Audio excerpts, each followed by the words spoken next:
प्रिय छात्रों, कैसे हैं आप लोग। आई होप कि आप लोग बिल्कुल अच्छे होंगे और अभी पढ़ाई भी ज़बरदस्त तरीके से कर रहे होंगे। तो प्रिय छात्रों, नमस्कार, स्वागत है आपका अपना चैनल न्यू क्लासेस में। आज क्लास 10th के लिए यह वीडियो काफ़ी इंपॉर्टेंट होने वाला है, इसलिए शुरू से अंत तक देखिएगा और वीडियो को एक थोड़ा स्किप मत कीजिएगा। तो अभी तक जितने भी बच्चे नए जुड़े हैं मेरे चैनल में, प्लीज़ मेरे चैनल को सब्सक्राइब करें और साथ ही बेल आइकन को जरूर दबाएं। तो आज हम जो आप लोगों को बताने वाले हैं वो आप लोगों के लिए काफ़ी इंपॉर्टेंट क्वेश्चन है और बहुत सारा ऐसा प्रश्न लेकर के आए हैं जो एग्जाम में आप लोगों को काफ़ी हेल्प करने वाला है। तो आज जो यहाँ पर देख सकते हैं सब्जेक्ट साइंस और टर्म 2 का एग्जाम जो आप लोगों का होने वाला है उसका बहुत सारा शॉर्ट प्रश्न लेकर के हम आए हैं जो काफ़ी इंपॉर्टेंट है आप लोगों के लिए। तो स्क्रीन में आप लोग पहला प्रश्न देख सकते हैं कि यदि आपतन कोण का मान 60 डिग्री है तो परावर्तन कोण का मान क्या होगा। ठीक ना, तो याद कर लीजिए कि आपतन कोण का मान अगर 60 डिग्री होता है तो उसका परावर्तन कोण का मान भी 60 डिग्री होगा। ठीक है, अब यहाँ पर अगला प्रश्न देख लीजिए।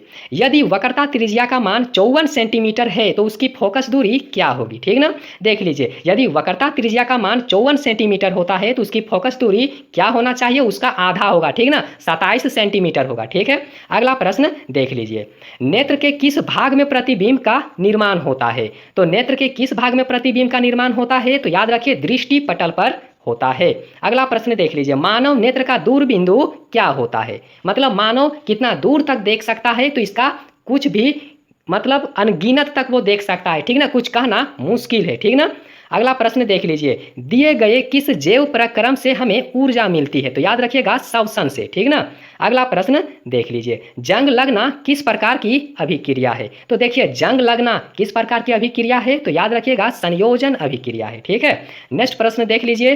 दिए गए पदार्थ में कौन रंगीय सूचक की तरह व्यवहार करता है। ठीक ना, तो कौन रंगीय सूचक की तरह व्यवहार करता है, तो लिटमस पत्र। ठीक ना, याद रखिएगा काफी इंपॉर्टेंट प्रश्न है आप लोगों के लिए, क्योंकि एग्जाम में कल का जो एग्जाम होगा उसमें आप लोगों को काफी हेल्प मिलने वाला है।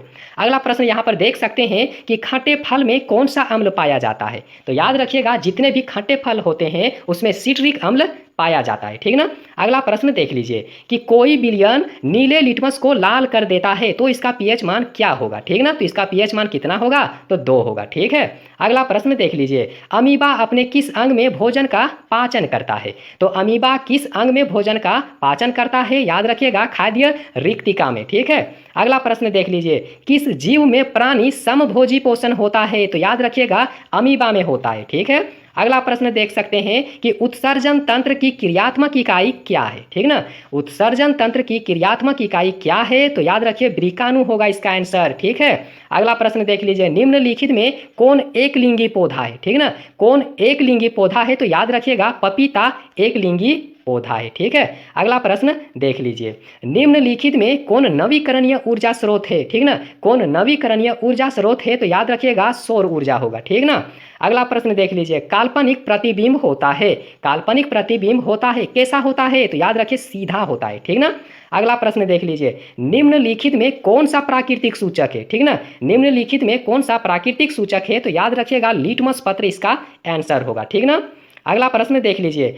आंख के रंगीन भाग को क्या कहते हैं, आंख के रंगीन भाग को क्या कहते हैं, तो आइरिस कहते हैं। याद रखिएगा आइरिस कहते हैं। ठीक है, अगला प्रश्न देख सकते हैं। श्वसन प्रक्रिया में पायरुवेट का कार्बन डाइऑक्साइड जल और ऊर्जा में विखंडन कहाँ होता है, तो कहाँ होता है, कोशिका द्रव्य में होता है। ठीक है, अगला प्रश्न देख लीजिए। शरीर में उत्पन्न हानिकारक अपशिष्ट पदार्थ का शरीर से बाहर निकलने की प्रक्रिया किस जैव प्रक्रम से होती है, तो याद रखिएगा उत्सर्जन तंत्र के द्वारा होता है। और यही बिल्कुल अंतिम प्रश्न है। देख लीजिए कि लार में कौन एंजाइम पाया जाता है। ठीक ना, लार में कौन एंजाइम पाया जाता है, तो याद रखिएगा टाइलिन पाया जाता है। ठीक ना, तो अभी तक जितने भी प्रश्न यहाँ पर अभी हम बताए सारा जरूरी है। ठीक ना, आप लोग यहाँ से बिल्कुल याद करके जाइए और कल एग्जाम में अच्छे से अच्छे तरीके से आप लोग लिखने का प्रयास कीजिए। ठीक है, तो वीडियो को जितना हो सके शेयर कीजिए और वीडियो अच्छा लगा तो वीडियो को लाइक कीजिए। और अगर कोई भी प्रश्न से संबंधित आप लोगों के मन में डाउट है तो प्लीज़ कमेंट करके हमें बताएं। ठीक है,